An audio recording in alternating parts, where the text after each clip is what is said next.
সবাইকে জন্মাষ্টমীর অনেক অনেক শুভেচ্ছা। ভারতবর্ষের প্রাণপুরুষ যিনি, সেই কৃষ্ণ, আজকে তার জন্মদিন। এবং আজকে জন্মাষ্টমীর সকালে এসেছি জন্মাষ্টমীর ব্রত কথাকে নিয়ে।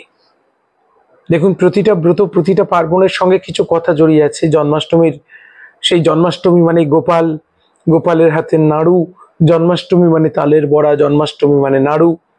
এই বাংলার পার্বণ এবং এই কৃষ্ণের বাল্যরূপ গোপাল। এবং সেই গোপাল কি দেখাচ্ছে আপনার? তার হাতেতে একটি ফল বা নাড়ু, সে দেখাচ্ছে কর্মফল, যেমন কাজ করবে তেমন শাস্তি পাবে। এই হচ্ছে গোপাল পুজোর তাৎপর্য। আর বাৎসল্য ভাব, ভগবানকে সন্তানের মতো কল্পনা করে তার সেবা করা, মা ছেলে মেয়ের যেমন করে টেক কেয়ার করে, যত্ন করে, সেটাই হচ্ছে গোপাল সাধনার মূল জায়গাটা। আর কৃষ্ণ হচ্ছেন কিরকম আমাদের প্রকৃত পুরুষ, আমাদের ভারত পুরুষ, যিনি ভারতকে মহাভারতে রূপান্তরিত করেছিলেন, ধর্মের প্রতীক, তাই না?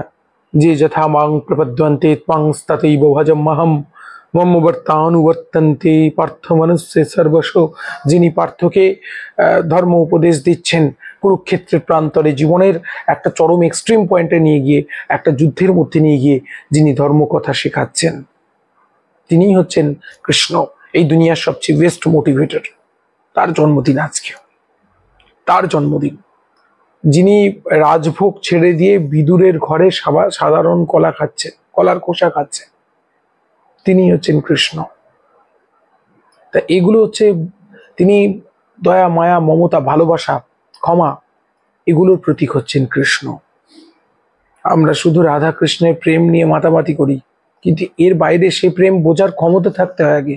ডিভাইন লাভ সবার ক্ষমতা থাকে না, কিন্তু কৃষ্ণকে বুঝতে গেলে আগে দয়া, মায়া, ক্ষমা, প্রেম, প্রীতি, ভালোবাসা, এগুলোর অনুধ্যান করতে হয়, তবে কৃষ্ণকে বোঝা যায়, নইলে কিন্তু কৃষ্ণকে বোঝা যায় না। তা আজকে সেই কৃষ্ণের জন্মদিন, যে কৃষ্ণ বারবার অসুরকে হত্যা করেন, যে কৃষ্ণ অন্যায়ের প্রতিবাদ করেন, যে কৃষ্ণ বলশালী হয়ে সুদর্শন আঙুলে নেন, সেই কৃষ্ণের আজকের জন্মদিন। সেই জন্মদিনে আজকে তার ব্রত কথা, জন্মাষ্টমীর ব্রত কথা। জন্মাষ্টমীর ব্রত কথা বলতে আলাদা কিচ্ছু নয়, জন্মাষ্টমীর ব্রত কথা বলতে তার সেই দিব্য জন্মকথন।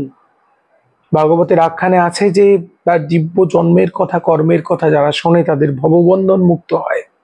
পুরাণে অনেক জায়গায় বলা আছে। তা তার জন্মটা কেমন হয়েছিল?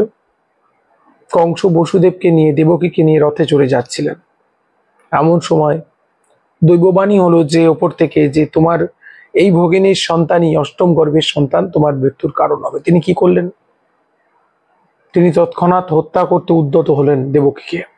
কিন্তু বসুদেব বোঝালেন, কংসের সেই সময় বিরাট পপুলারিটি, তোমার সম্মানে আঘাত লাগবে যে তুমি নিজেও বোনকে হত্যা করেছো। তা সেই সময় যত খারাপই মানুষ হোক না কেন, তাদের মধ্যে ন্যায় নীতিবোধটা ছিল।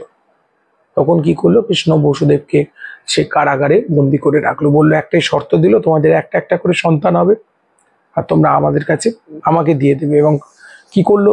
কংস সেই সন্তানগুলোকে আঁচড়ে মেরে ফেলতো তার নিজের মৃত্যুকে আটকানোর জন্য।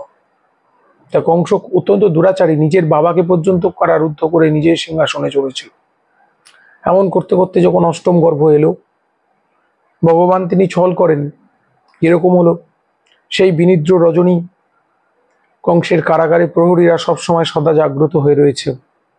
দেখা গেল প্রত্যেকে ঘুমের ডুলে প্রত্যেকে ঘুমিয়ে পড়ল। আর সেই কারাগারে মা দেবকীর গর্ভে ভগবান ভূমিষ্ঠ হলেন। ও সেই ভগবানের জন্ম কেউ দেখে না, প্রত্যেকে সেই ঝিমিয়ে পড়েছিল সেই সময়। তারপর বসুদেব মাথায় করে সেই কারাগারের ফটকগুলো একা একা খুলে যাচ্ছে।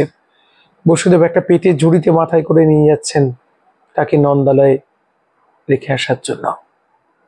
তাল যমুনা সামনে, যোগমায়া, ভগবানের শক্তি, আমরা যাকে দুর্গা বলছি, সেই মহামায়া একটা শৃগাল রূপ নিলেন, শিয়াল। সে আগে আগে চলেছে।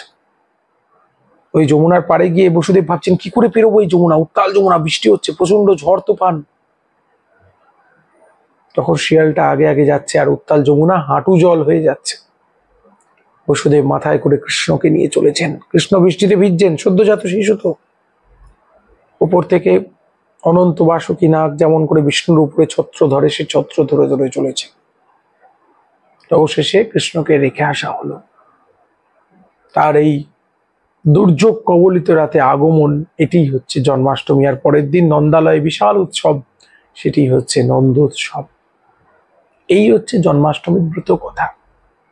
তিনি এসেছিলেন, তিনি কি জন্য এসেছিলেন? আমাদের মুক্তির জন্য, আমাদেরকে পথ দেখানোর জন্য তিনি এসেছিলেন, আমাদের জন্য এসেছিলেন। এটিই হচ্ছে মূল কথা, জন্মাষ্টমীর মূল তাৎপর্য। তাই আমি সকলকে বলবো যে প্রত্যেকে আসুন, আজকে এই ব্রত কথা শুনি, ব্রত পালন করি। জন্মাষ্টমী মানে দয়া, মায়া, মমতা, ভালোবাসা বিলোনোর দিন।